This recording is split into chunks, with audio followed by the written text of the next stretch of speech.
Welcome back, everyone. It is time for a very exciting match. It is Turtle Troop against TSM, two teams that everybody's putting very, very close to each other. But today, Uber, we define who's really going to be the one coming up on top. Yeah, I mean, TSM started challenges pretty averagely, I want to say. They really didn't sort of excite us all that much, but their development over the last couple of weeks has definitely caught a lot of people's attention. This is a team that, you know, are in a position to be a real contender as we go through the season. And Turtle Trooper, I feel like a known quantity to us. They're like a mainstay in challenges. They have honestly had some ups and downs, but are still very much in contention for at least that sort of, you know, coveted second spot in challenges here. Ada, B-Dog, Corey, Stella, Weedy. I mean, these players need zero interruptions, and these guys cook up some spicy comps on quite a few of these maps. And also, Corey going up against, you know, his old org here. So I'm sure something to prove there for him too. I really, really like these two teams. I think individually, every single player has had their moment so far, from the week 1 to the week 3 that we had. And now into this week 4, it is that time for them to face each other and shift. The one matchup that I'm the most excited about, honestly, it has to be Corey against Sim. This is like my second against Demon 1. That's a fair comparison to certain regards, for sure. My Roman Empire. I think the thing that's exactly the thing that's kind of crazy about that individual head-to-head is that there have been a lot of times, I think, in those players' previous histories on different teams where they have been looked at as like, hey, bro, like, you gotta carry us a little bit. Like, there has been that level of it. The thing is, this has probably been the best supporting cast that both those two individual players have now played with. But it just comes in very different form, because like Uber was talking about with TSM, yeah, a little bit of a slow and very unappealing start versus M80, but afterwards, pretty polished. I mean, a couple of tests here and there versus the Glazers and Winthrop, but closing it out and making the right adjustments to make sure they can close it out in 2-0 form. Where on the other side, Turtle Troop are playing around with a little bit more flexibility and a little bit more creativity, but they haven't really gone up against the quote-unquote big dogs in this group yet. They haven't really played anyone like M80, for instance, and obviously TSM. So, you know, in terms of kind of establishing a halfway, bottom half, top half of the group, still a lot of battle to be done here for Turtle Troop, and it does leave a bit of caution and maybe a raised eyebrow that they have not been clean till this point, considering the opponents that they've already squared up against. Out of all of the matches this week, this is the one that I just didn't know where to put my prediction. Me too. Because it was the slow TSM start against M80. Everybody was like, oh, TSM overrated, they're not going to do good at all. But then they start really coming back, and then it was an M80 matchup. It was a difficult one to start off, but then you see them against the Glazers looking good, then you see them against Winthrop, and now it seems like this is kind of they went to the hardest team, to the teams that have struggled the most, to not say anything else, and then you have kind of the mid-table where they're going to face Turtle Troop today. So Uber, I feel like this can go anyway. No, I can. I think like the Preds are particularly hard to make here. I think like the map pool is going to be really telling here, because there are a couple of maps that I specifically want to see these two teams play on. You know, like we've seen the Lotus a lot from TSM, for example. They played it in their first match against M80, pretty chaotic and not what we were looking for from them there. So this would be a great chance to gauge their improvement on a map that they are quite frequently trying to go to when they can. Look, if I can follow the trajectory of TSM, I think that they will win out in this kind of game if their improvement is anything to sort of go by. But you make a great point. They go from M80 to some teams that have struggled to find some results here, and it can be really hard still to take a temperature of this roster.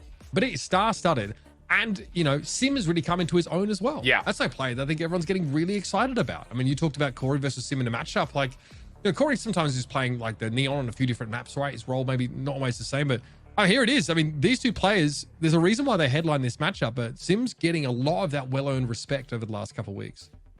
He's so good. When it came to the operator kills for last week and even continuing this week, there's nobody that actually comes close to him. And there's kind of a gap. It's Sim and then everybody else. Sim is just the playstyle that really matches this team, the playstyle that really matches TSM in a very unique way, in a way of their own. When I got the chance to talk to Seven, for example, after they took the win against Winthrop, one of the things he was saying is that they have a very aggressive playstyle shift. And I remember we talked about this. We talked about how the pieces individually, with the roles that they've played in the past, a lot of controller, a lot of sentinel, you think that they're going to be a little bit slower, but no, they consider themselves one of the fastest teams, even with Sim constantly holding this operator. Yeah, I think the thing that this TSM team has showed us is that whatever the design is from the get-go in 5 versus 5 Valorant, they're going to commit to it. And it likely will, like you mentioned, be pretty heavy-handed, with Sim usually being the guy to jump into the action first. He's played a lot of Rays, and he's usually double blast packing in behind flashes. Now, the problem for TSM has been when that plan either goes a bit awry or it's not as clean as you would like, their mid-rounding has struggled, mostly because the pieces start to fall apart a little bit in terms of what do we have, what can we use, and how are we going to use it. That kind of led us towards some of the sloppier series that we saw versus like the Glazers, for instance, that they did kind of figure things out and finally get over the hurdle, but it came at a much more elongated score line. So I think it's one of those things for TSM is, hey, great opening playbook, but how do we make that second and third layer occur, especially from the offensive lens, when they don't necessarily come out and go 2 for nothing or they go 2 for 1 and they're kind of in a 3v3, 2v2 scenario? That mid-rounding has been kind of the issue for TSM, and it hasn't been nearly as clean as teams like M80 and Moist and Oxygen, like we've kind of put the staple and kind of set the bar at. This team reminds me a little bit of 100 Thieves in Champions last year, actually. So they're a team that have like really well-drilled protocols in the early round, but if they don't work, their ability to adapt in the mid-round is really average. They play really slow and really unsure of themselves. So like these are the kind of games where you sort of pick that up. And if you remember, 100 Thieves never really got that figured out over the entirety of Champions. Like that was like one of their biggest criticisms of that team, is that the playbook's there, but there's no ability to sort of go off script when you have to. This is such a good opportunity, I think, to start developing some of those adaptations, and it's got a huge amount to do with chemistry on this roster. So if TSM are going to be a dominant force in this group, that has to be in place.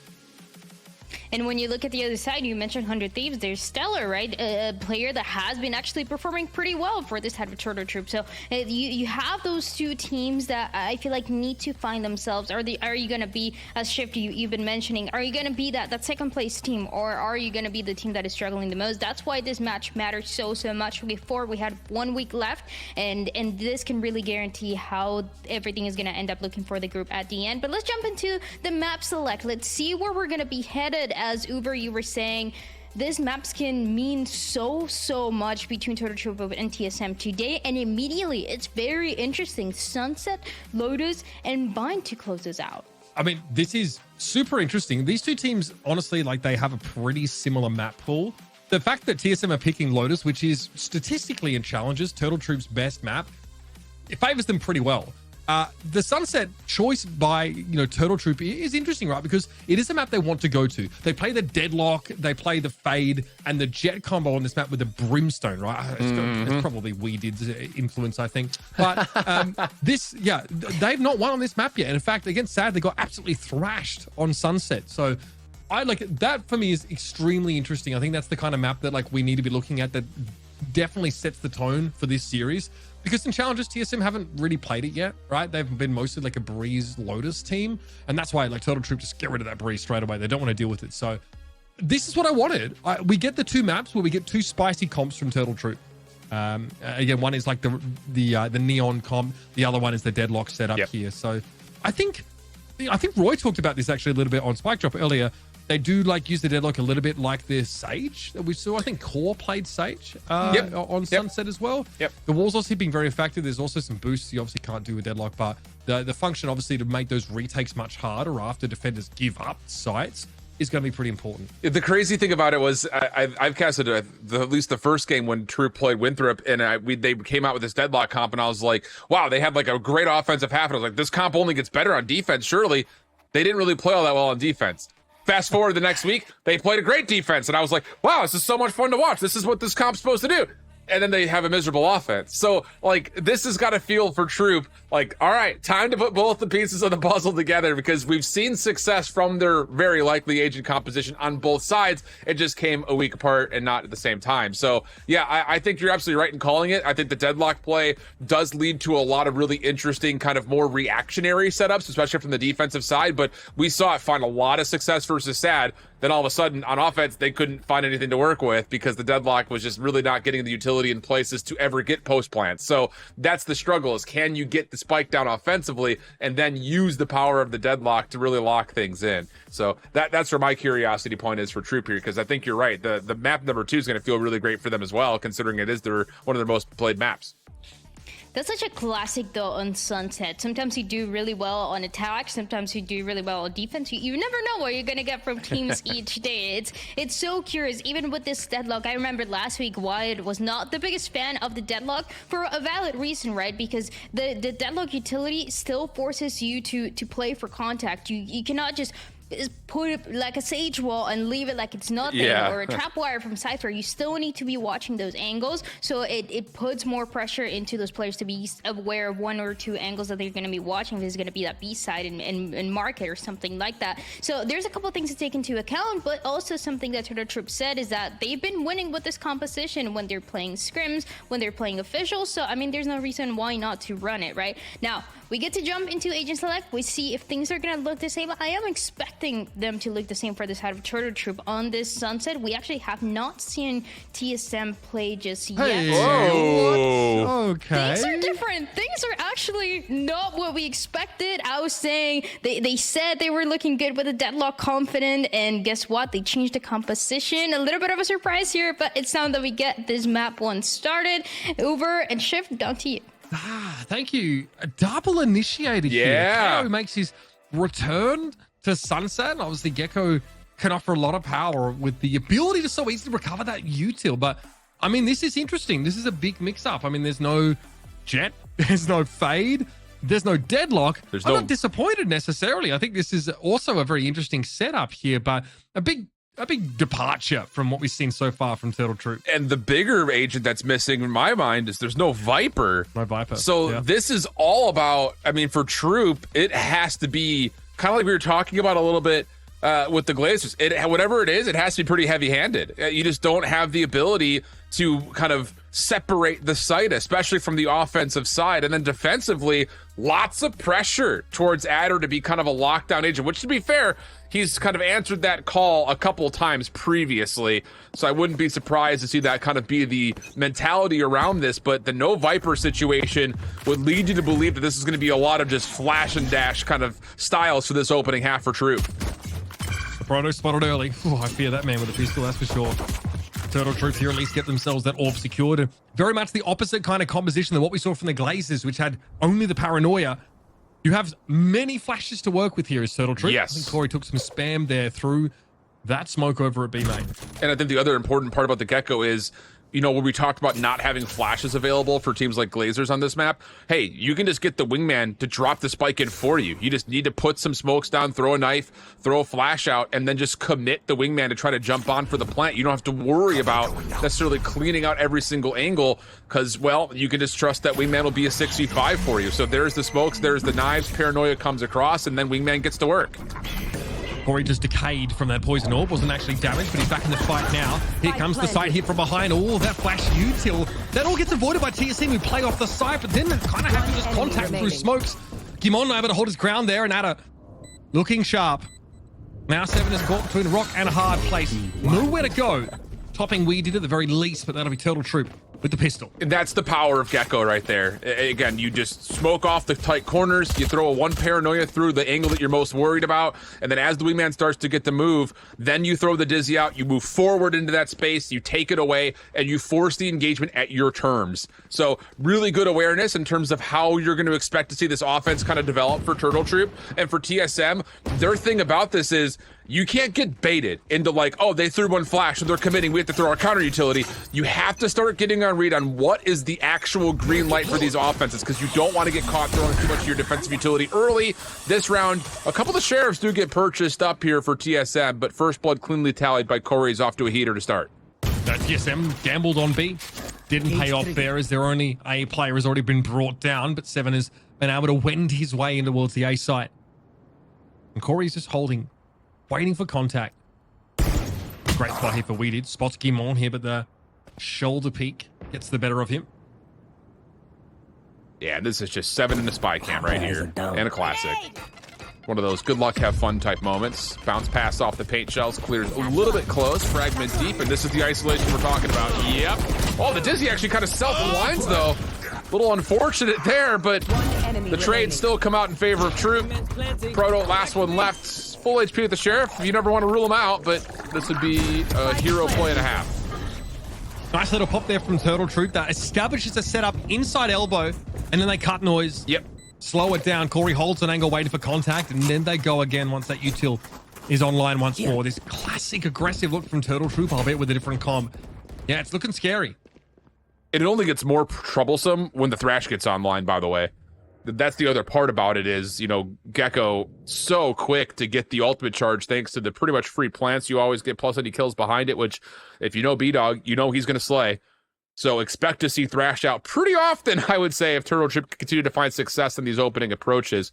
And I'll be curious to see if TSM continue to throw this very passive Viper's wall deep through backside mid, crossing over the middle of the B site, because realistically, it doesn't really give Proto much of a chance to contest on the site itself. It's more of a tactic of TSM can stack other parts of the map and just trust that Proto can stay alive. But if this continues to be wingman plant after wingman plant over towards B because Proto can't stay forward enough to contest it, they may have to make some separate moves to try to get that wall into a more aggressive position so they can actually get like market control or fight the front doors at B and not just give away plants for free. Can you actually fight on site if you're TSM against this? Like this ridiculous amount of... Do you just have to play retake every round? It's a tall ask because of how much explosivity is still built into the post-plant setup for TTR. You've got things like the Mosh, the Fragment. The knife was usually charged up again by that point. So it's a tough call, but I do think they're going to commit one way or the other. Either you're going to commit to contest the spike never gets planted, or everyone has to stay alive and you have to commit for the 5v5 post-plant retake. I just think that the more you stay on site against the explosivity of a Corey and a B-Dog and a Stellar, the worse for where you're likely going to be. Yeah, that's definitely something worth looking out for here. Even this year, I mean, this TSM squad, I think has only played Challengers games, right? So we just don't have a lot of data about their Sunset showing so far. Here again, like their composition, it seems nothing particularly out of the ordinary. Yeah, you're right, yeah. Turtle Troop though, getting at least an outlaw in the hands of Corey now as that tech pause is done. Probably has something to do with at his internet, if I'd guess. Pings all through the map, but a lot of them up mid here from the defenders, expecting some action there. Yeah, and that's that quick little hit, aggressive one-way smoke, guiding light just to check. And look at the quick call for TSM, saying that's enough. Gumon can hold this. He can just play the shoulder. Stack the box elsewhere. Same wall down for TSM, though, off the defensive Viper's pit. Trapwire placed in front of it, both at market and at B main. And, oh, Corey just kind of gets an angle through mid. Little pixel peek, takes down Sim. I was going to say that could provide maybe an opportunity for TTR if they get deeper, but no need to. Now they can just hit this in a 5v4. Seven's the only player that's not a one-shot to that outlaw. See a great time to bring that in here. And that's devastating. TSM already trying to get bored up here, but the bonus is proceeding well for the Troop. Again, a lot of, smokes here to cover this out. Now trying to stay embedded on the side, TSM. You see here being reluctant to back up towards Boba. And I think, we're going to see Poise probably push through that smoke as well. They are ready to try and anchor this. Yeah, and this hit, just keep note of it, because the utility that gets used, that's going to be the setup for literally every single round. Fragment well placed to flush out the backside corner. Thrash also spent. Again, it's just going to be earned up so darn quickly. We're 3 rounds in. It's already found its value. And Troop's going to have a 4v1 post plant. Gabon's got, the world to tackle right here. We did hold the angle. Doesn't win out. Again, Gimon gets the better of we did. Already seen that happen a couple times in these last few rounds. But at 10 HP, Gimon realizes that it's much better to hold on to this weapon as Thrash goes hunting. His stubby little legs won't quite take him to where Gimon is holding up. Yeah, and I imagine they'd probably just let him survive here, even though he's super low on HP. You don't want to give away any of the weapons that you've got off of this bonus, keep in mind, if you're Troop. So they'll upgrade the Outlaw to a Vandal and walk away with a commanding start. And just to kind of put a note in it, TSM did try to give that B-main a bit more of a different contest. It's a double stack in front of the Viper's wall, right through that mid pillar on B, to try to get someone on the cross. Problem was, the Poison Cloud kind kind of deters them from being able to see too much. And then as soon as the hit comes through, again, it's just all action that Troop is fine taking, thanks to the isolation by ways of things like fragments, the flashpoints that can get spent, and then on top of that, Thrash. You know, we'll just keep a mental counter of how many times it gets earned by B-Dog. 1 through 3 rounds is already pretty par for the course that you'd assume, especially with how successful this offense has looked to this point. Just yet another tool to pave the way for these fast hits from Turtle Troop. And there was so much you saw. I think, I don't know who it was. It caught a Proto maybe caught in the corner by Stella's Molly. I mean, Turtle Troop really have it nailed down. Their protocols for hitting this big site. And they're thinking about going for it once more. Spike left in spawn though. Means they might want to spread their attention and get a bit more real estate here before making the commitment. Orb collected. Corey just holds the angle. There's no way they could peek it. So it's going to be a free orb almost every single round. So you put the free orb on top of the likely plant, on top of B-Dog being pretty good at the game. This Thrash is going to be up. Over under 3.5. I'm going over on that one for B-Dog. Stella trades pleasantries here with Gimol. Got a double angle. Whoa. Face out! What is that? Are you kidding me? Bro, you were flashed! Bro, you can't see, hello? That's the, that is disgusting. The only rifle brought into the round finds its mark. Now Corey walks headlong into the bullet from Sim. Sorry? That's not right. The double face flashed him. Yeah, that's just different. I mean, you're absolutely right. He is completely hit by this flash. But a quick pop, maybe before the status hits, and then maybe a little bit of luck. I don't know. That's unreal. Bro, he's different for that. That is a save and a half. That is unreal. I mean, if you're Troop, you couldn't have done anything more perfect. That's just different. Unreal. My goodness. That's messed up. Anyway, back to the action. Turtle Troop wasting no time and taking their claim to elbow here. Corey this time moves into it properly. Well, you may as well, I guess, when you got the showstopper ready. TSM have opted for the retake. And little buddy, he does get revealed by the trap wire. So Wingman gets taken down. Corey trying to back out, and well played by 7.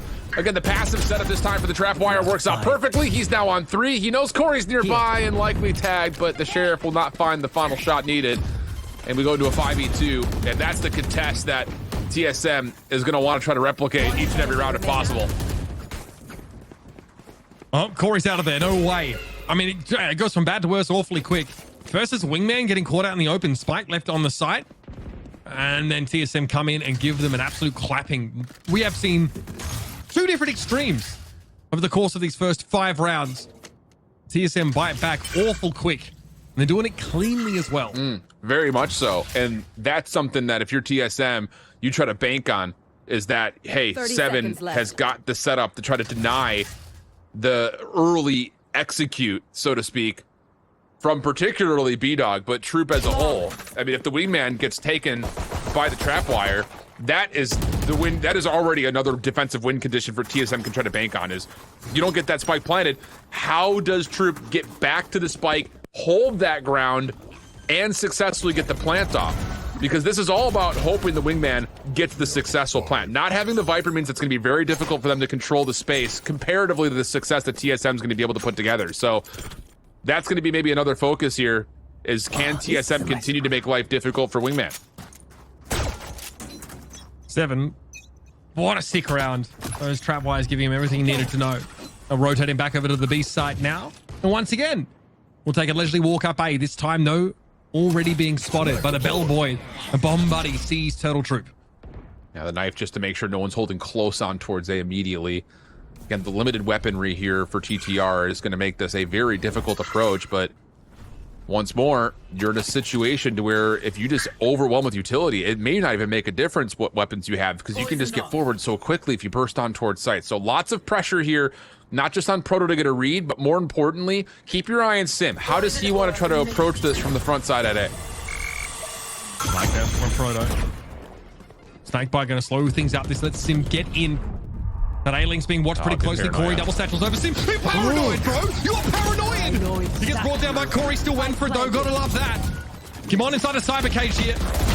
Very low health out on the outside of it. He's so clean with it. He's so clean. Now 3v1 for Stella. All to do, spike down at the very least. He's got 2 flashes to his name. And the fragment could delay a little longer. Wow, it's clean shots, but the stinger at that range doesn't quite get the job done. And wow, a weird little bounce off from Sim. He nearly gets behind the play on accident. We did right in front of him, but on the flip side, it's another hero play from Gamon. Another quick transfer, another quick double. 8-2. And what a start he's had, because that looked like it was going to be a troop execution that was going to lead to a very guaranteed, very safe play. But there's that little bounce from Sim. Not quite able to get all the way over the top. And then Gamon just steps up, finds the trade plus an extra. You can't make that up. Honestly sick from Sim. Realizing he got blinded, so like trying to backtrack on that satchel. I don't know if that was kind of base. I don't know if that was intentional. Yeah, you know what we have to do. I give him the benefit of the doubt there. You know, whatever it was, bro. You know what? Hard to track. True. Great distraction. Fantastic bait. There's our second thrash. 7 rounds in. Sim. Oh, uncharacteristic miss on the hard scope, and Corey's gonna say, "Hey, brother."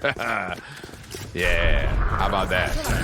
I do like that though. Like I do like seeing operator players try and contest those extremities here and receive contact, but Turtle Troop have the read. Oh man, this trap wise from 7, bro. He is seeing it all. Spike planted. It's just Spike such down there, paranoia. Yeah, it's such a guaranteed setup. Now the Seekers from behind also kind of bottles them up here, Midge. I mean, there's no way that troop can go, and 7 continues to just reveal everything. Not even that. That cyber cage basically saves a Proto's life there. I mean, I think a Proto or whoever it was, maybe Kimon got paranoid there on the side. Just throws up a cyber cage, protects him, and then finds a kill. Oh, this guy, man, he's electrifying right now. TSM stacking him up.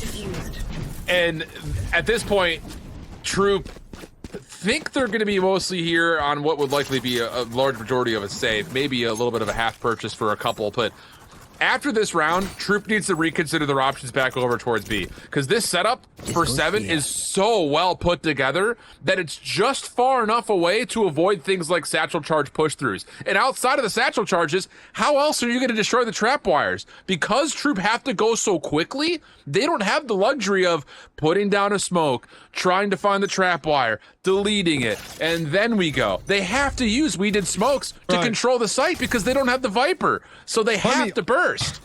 Homie went off to Machu Picchu on a pilgrimage, took some ayahuasca and came up with some new tripwire setups here. That is sick. Kimon is there at the right time, and we did not do what we thought. Just out of left now, and he gets chomped to bits.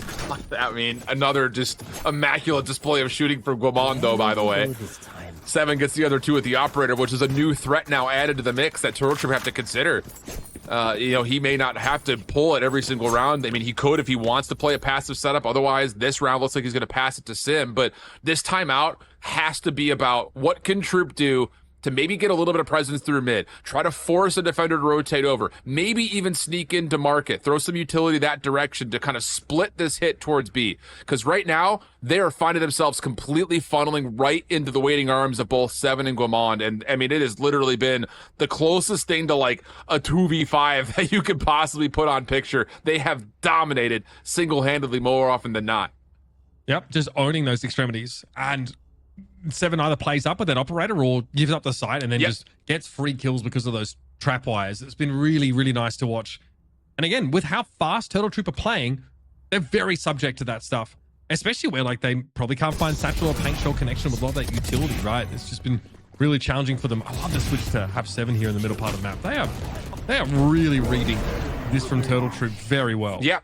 And it is one of those things that for Troop, they don't really have as much luxury as other compositions of, hey, look at us, we're kind of faking a hit. Like, whatever they throw, they essentially have to commit behind due to what they have in the picture. I mean, again, you just don't have the ability with no Viper's Wall to recontrol space, or at least recontest space, because... Well, you can't just hide info. You can't just Viper Wall mid and throw it up every now and then. Yeah. I mean, everything has to be essentially a full flood. I don't want to make it sound so simple because it's a lot more in depth than that, but if they're throwing utility, they essentially have to get behind it. Great satchel to break the crosshair placement, but Mond doesn't miss. He's good for 2 once more, and then the follow-up is there. The showstopper gets involved and poised. Will get himself a couple of kills, and prevent Gimon of 7 from hoarding all of them. And look at how that all farmed again. It was a little bit too quick to really break down, but 7 plays an aggressive setup towards B. The rest of the team plays an aggressive defensive setup, pushing forward into A. They're not allowing Turtle Troop to take the outsides of the map. There's really no way that Troop can contest this smoke or this mid wall with the abilities that they have on the table. So it feels like TSM have made the call of, do we play retake or do we play contest? They've chosen the latter, and they are slamming Troop now. Absolutely. This hasn't felt close. These rounds are over in a matter of seconds. This Turtle Troop are ride or die with the strategy.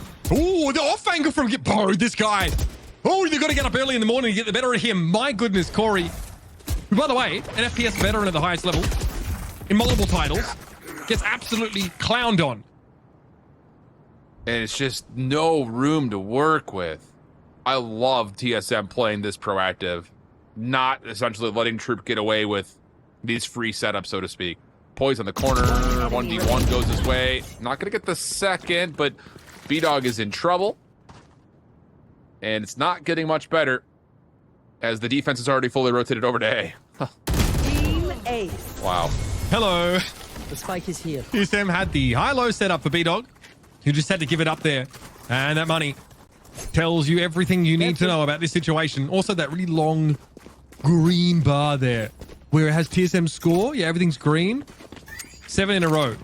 After a bit of a slow start, but you can forgive that after losing the pistol because TSM have not missed a beat since then. Yeah. They are maxed out. They are capped. They are stacking those Benjamins. Yeah, dude, this is disgusting. What a convincing half this has been. And the news doesn't really get any better here if you're looking at this from the perspective of Troop. By the way, they are one of the best teams at getting into an eco advantage and staying there, 37-8 overall. But outside of the bonus win, they really haven't had it. The evasion from Sim nearly gets him completely away from the showstopper plus extra, but Corey's got the sheriff and he's getting aggressive. Doesn't quite work out. Shots come a bit awry, but Trooper there to get his back, and everyone stays alive for now. Never mind. Enemy remaining. Forget about it. Just forget about it. Credit to Turtle Troop because they don't stop for a second, but TSM are just a little bit different today. They are ready for these aggressive pushes. They're not giving up the site. They're holding them. That exchange, of course, between the Razors was an odd one, but you see just how often Corey is trying to shoulder piece, doing the right things, trying to force these operator players off the angles. Yep. Coming with the showstopper. That is correct. He just can't convert until he pulls out the pistol, apparently. I mean, this is mind-blowing. And I think a lot of it is like, if you were to really look at the macro sense of everything, how much of this is the mental warfare of 7 getting away with trapwire murder, 3 separate rounds over towards A. After the initial success for Troop was all at B, all of a sudden their first hit towards A goes wrong, the wingman dies, more reveals happen, a couple rounds later, everyone gets melted by 7.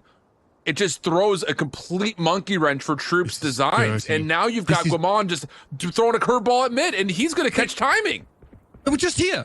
They were just here. Corey was shoulder. Oh, what we did, please.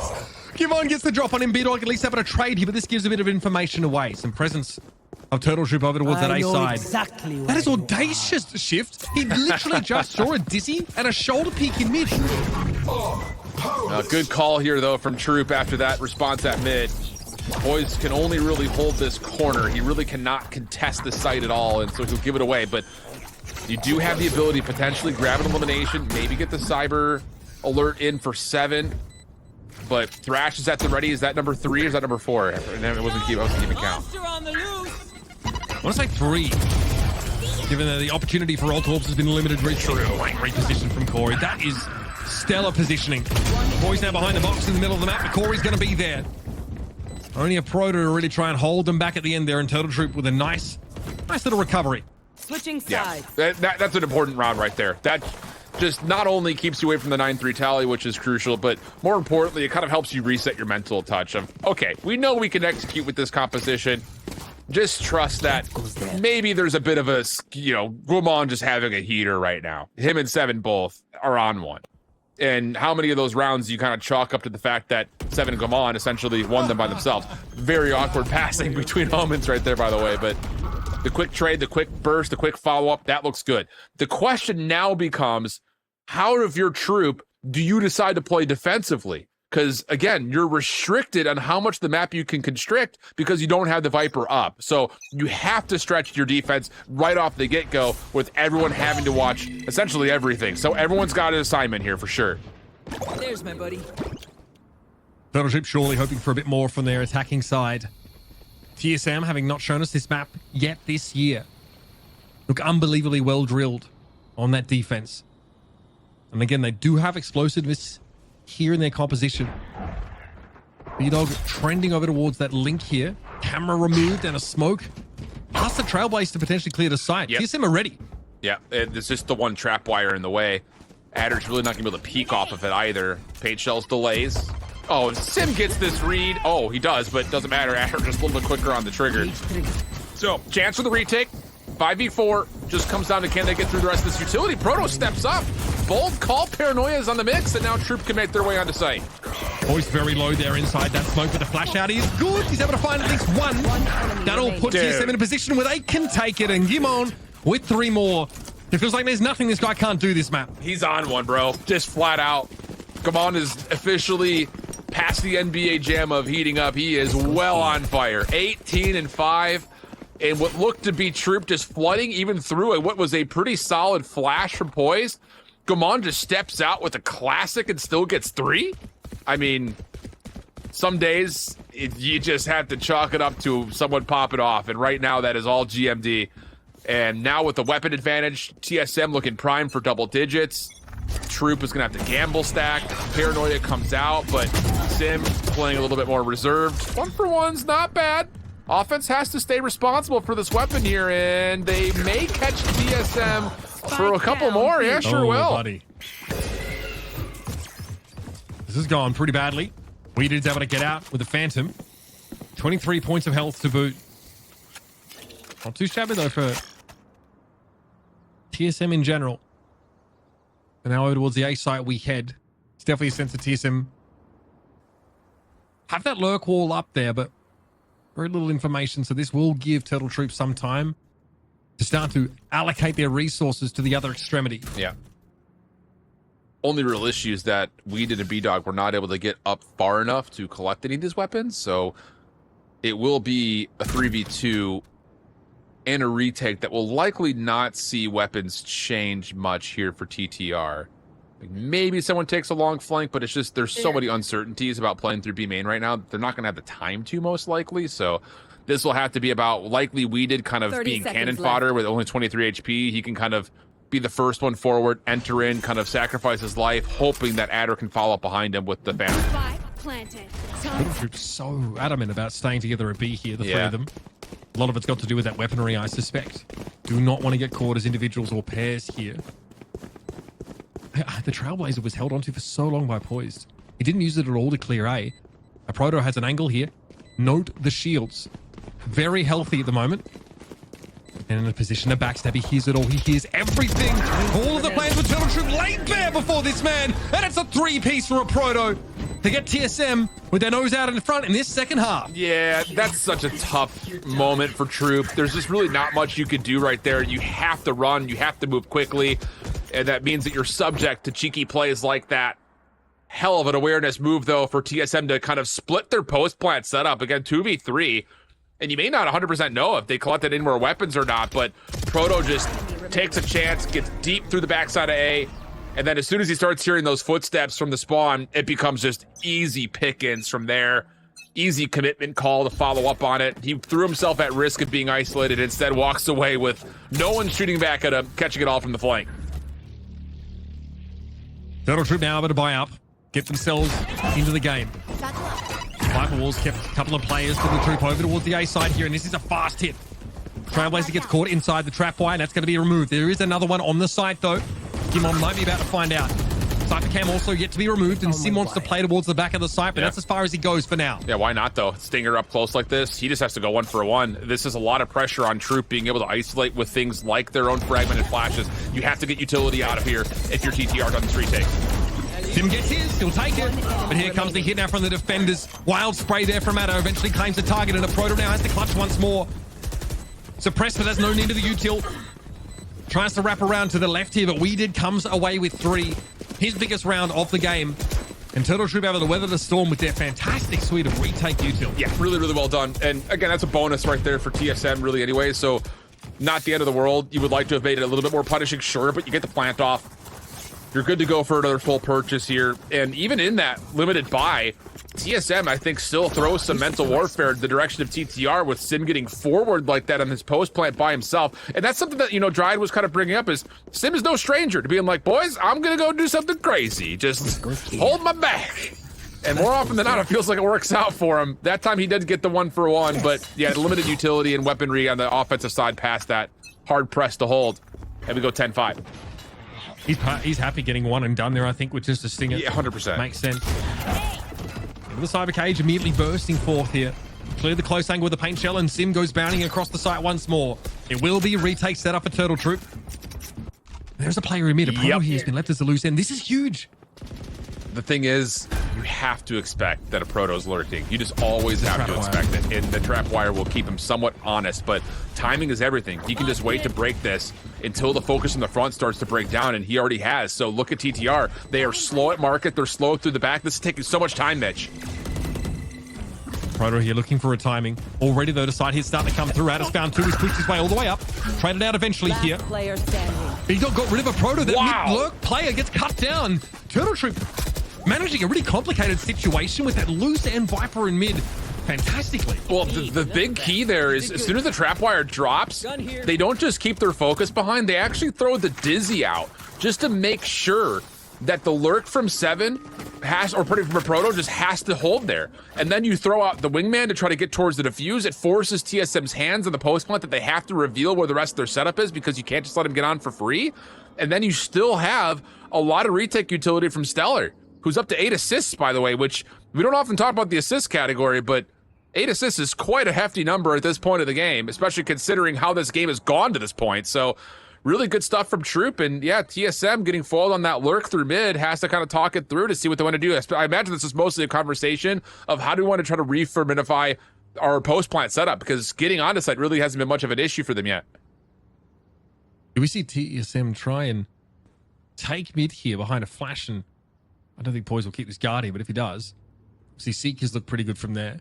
They have heavy pings in Boba. I think the conversation might be about TSM trying to scale even off of the B side towards like the defender territory more aggressively to disrupt this sort of setup of that retake utility that Turtle Troop have so much of. It's just one of those things, like, it's hard to commit multiple members towards a forward post plant hold.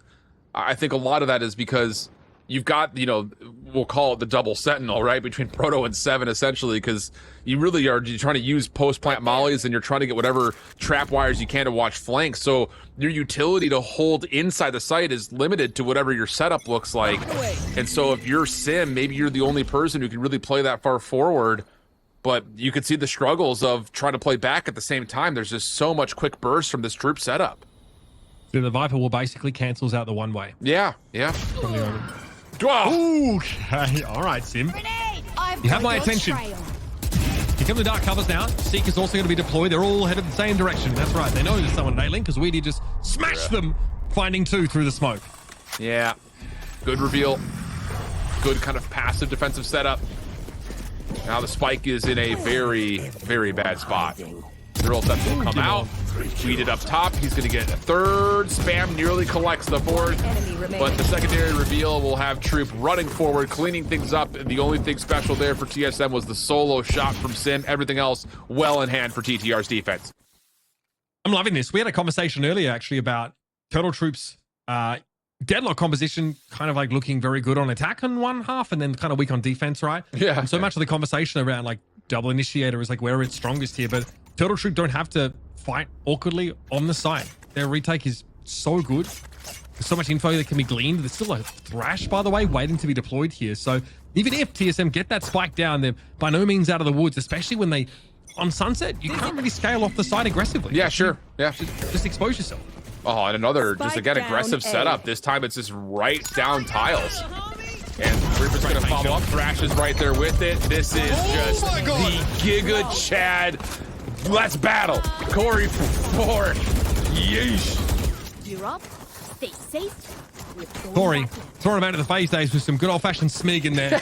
Love it. But that's what Turtle Troop did every attacking round. I don't expect them to mix it up, I guess, when they move over to defense. Stellar up to 11 assists. It's getting a lot of connections, man. The knives, the flashes. He's even got, I think, a fragment kill. I mean, it's just...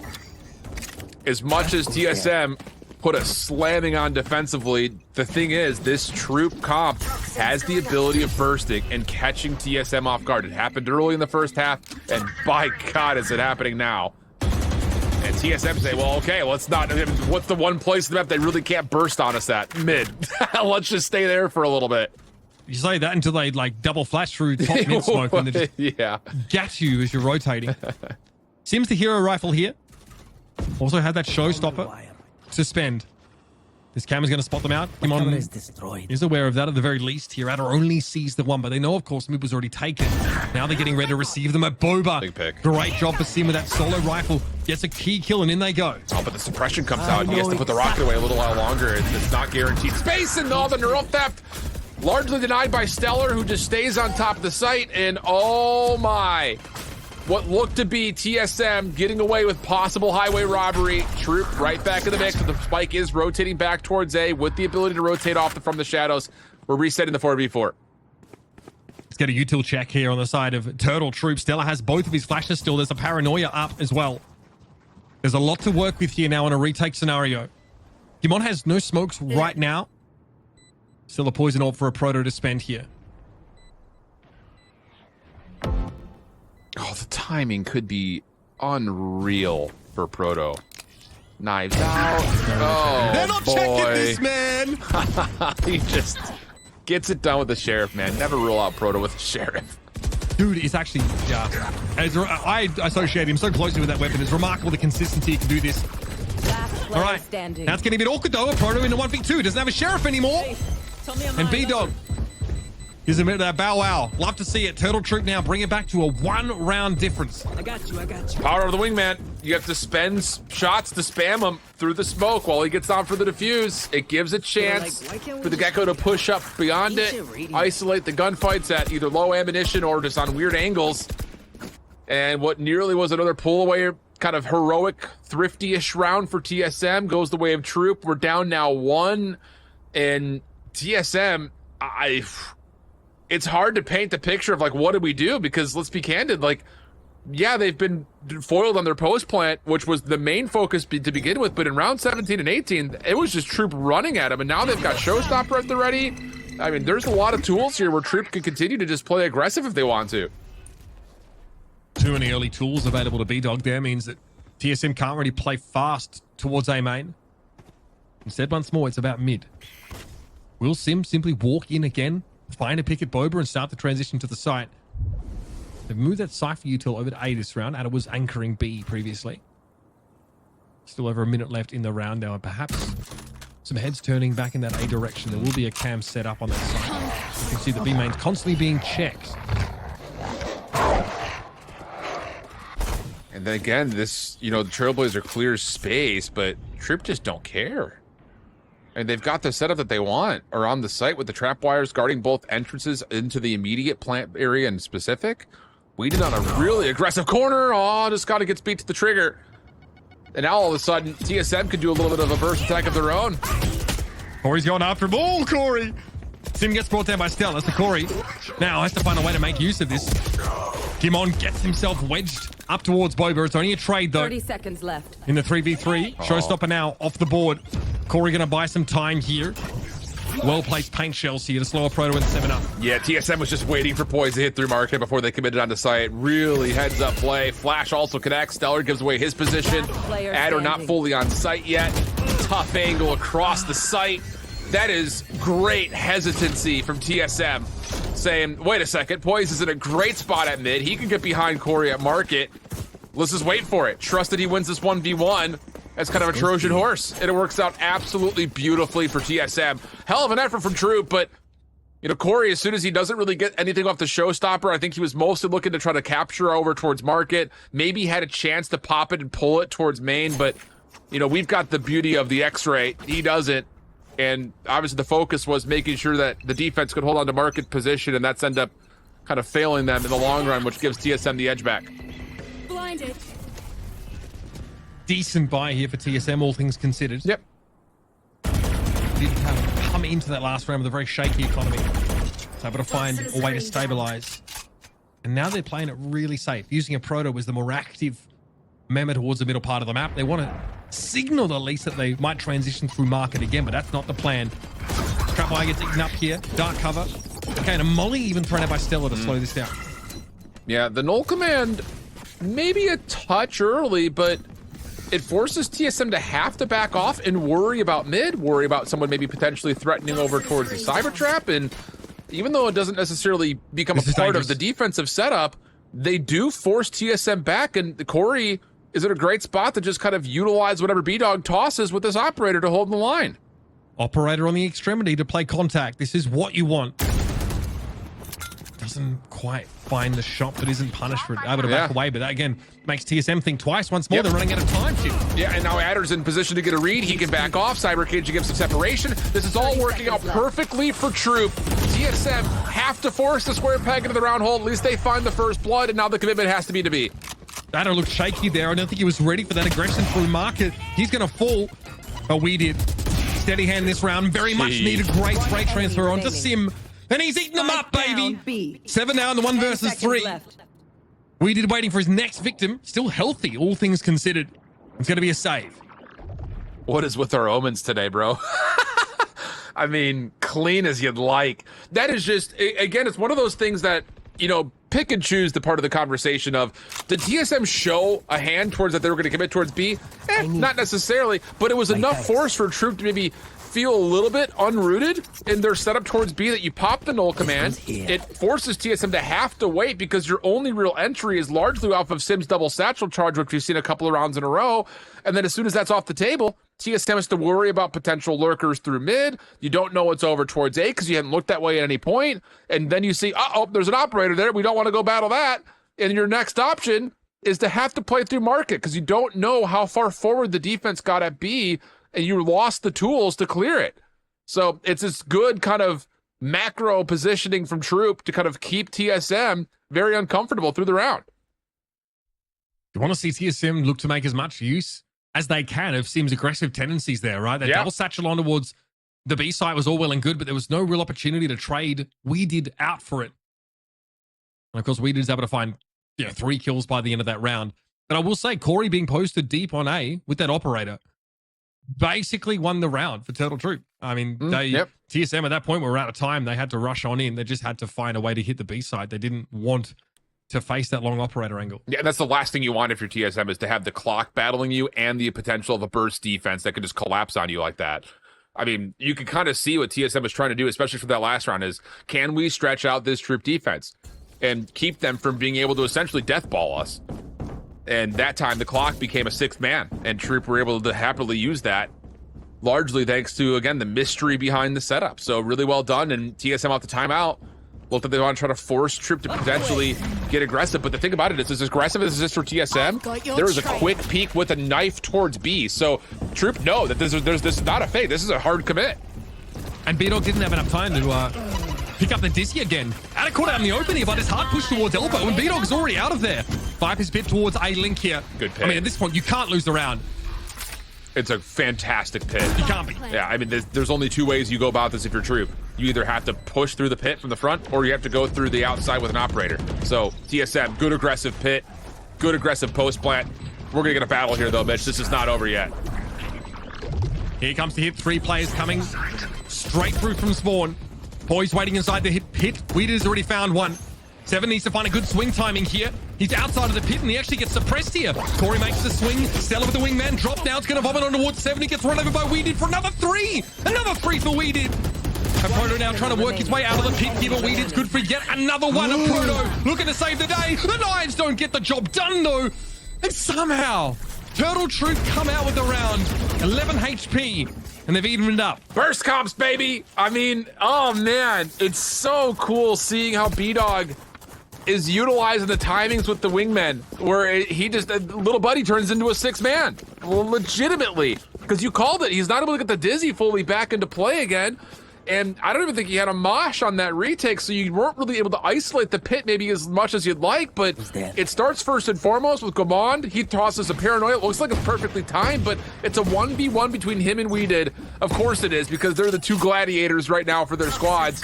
That comes up in favor of Troop, and then the burst through the pit works out beautifully. We're tied at 11 with TSM and a light buy. I asked for a banger, and we're getting one here, at least on Sunset. We did set up to shoulder pick that angle here. It gets a bit of love out of Gimon, but there's not much more they can do. Paranoia is going to make this a bit more laborious for the attackers, and they are running out of util already. Didn't have much to start with. Viper's Pit will cover up. Link and Turtle Troop say, hey, go for it. Yeah. Leave us some cookies. We'll be back for the retake in a second. Yeah. Just wanted to make sure they're not going to get surprised by anything here. I think in particular, you just don't want to get caught on corners when you know for a fact that their Stinger's out. You also don't want to get caught on long angles from very nasty Sheriff users. So now it's about using flashes and coming back through Paranoia for TSM comes out. That's enough for a 1-for-1. Need more than that, though. The spam is good. GMDN a 1. With 1, he's able to find the kill at the very least. Sting has done his job. Enemy remaining. Still a flash here up for Stellar, and now it's only 7 with the Sheriff. Playing outside the cyber cage, it's 1. But it's just the single. Turtle Troop now poised to look to take the map away. 12-11, and what a comeback from our defenders. And it's just in such opposite ways that both these two teams have played defense. Match point. Troop just, they have the luxury of deciding, and we saw, I mean, they're at the beginning in that round 17, the quick burst from Corey jumping into the mix, fighting 4. The retakes have been super successful. I mean, outside of what, one time? Save the pistol in the follow-up, but Troop have the ability of kind of keeping TSM guessing. Are we going to hit you aggressive right off the get-go? Or are we going to wait to the mid-round to possibly pop something? Or we can just wait to play this on retake. And TSM have to have so many things to think about. They have to play so cautiously not to get caught off guard. And this time it's a lot of utility spent over the top at mid. And it looks like Proto may wander his way forward to try to create an extra point of ingress here if they do hit B. Here's the showstopper. TSM putting it all out there. Sim can't complete though. Corey playing from on top of the kiosk. It's not that unexpected a position, but Sim can't correct in time. Cybercage is going to give out all the room he needs to make the shots. He'll find 2 instead. Thrash straight down mid. A Proto able to shrug it off at least, but now with 4 players to face down, TSM are out of options. They're out of time. A Proto's going to give them a stay of execution here, but there's a lot to be done. That kiosk position has been refreshed. This time we did. TP'd up there. Surely you can't play around this. The spike is so far away from a Proto, and Ada gets the job done. Turtle Troop take the map away. And it was looking ugly for them earlier on. What a recovery. What a freaking map, dude. That was a fun one. Flat out, just 2 very opposite compositions in the agent pool. We had a heater from Gomond. It didn't look like he was going to miss a bullet all map. And then we flip the sides. And wouldn't you know it, defensively is where Troops start to replicate that burst success they found in the first 3 rounds of the first half. What an exciting map of Valor. That was a straight scrap fest. I mean, we dealt with what? That was 11-13, and that map was done in like 20 minutes. That was aggression right there from start to finish.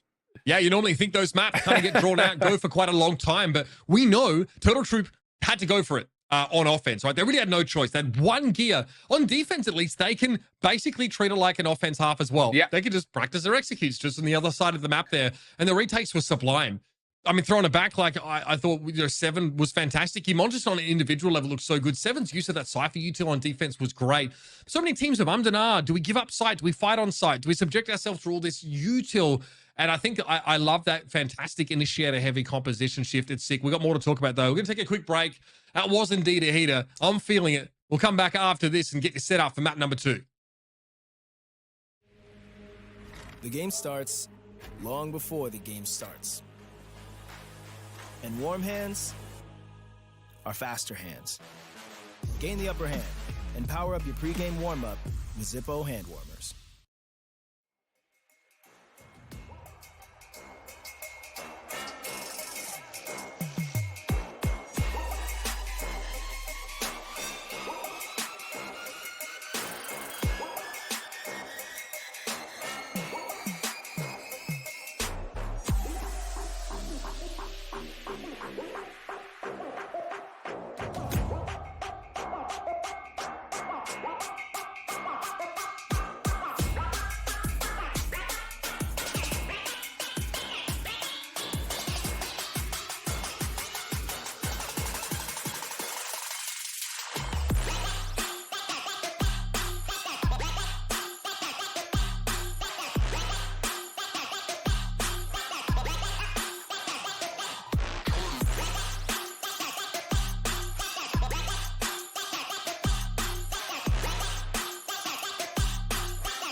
face.